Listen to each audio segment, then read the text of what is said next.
One of the most common, unusual sounds that composers use in contemporary music is called Sul Ponticello. Sul Ponticello is simply when you put your bow really close to the bridge and you get this kind of like high-pitched, squeaky sound. So what's happening is, if I were to play the bow normally, you would hear more of the main note, which in this case is A. But if I put it close to the bridge, you hear less of the main note and you hear more of those high harmonics. Composers have been using this for a long time, even as far back as Beethoven. There's a part in one of his string quartets that sounds like this.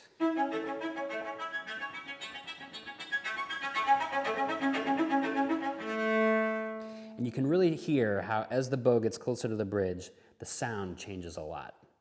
Composers like to use Sul Ponticello to maybe do a special effect or to highlight some harmony or color that they're really interested in. When you're performing Sul Ponticello, it's important to think about where in the cello you're playing. So if your left hand is down here, your bow can be pretty close to the bridge, and you'll still get that high-pitched sound.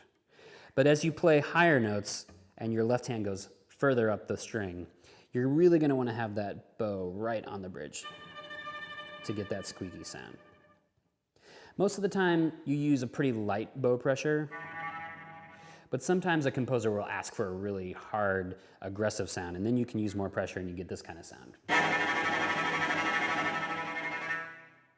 The last thing that you might see sometimes in music is the word molto ponticello, and that just means really close to the bridge.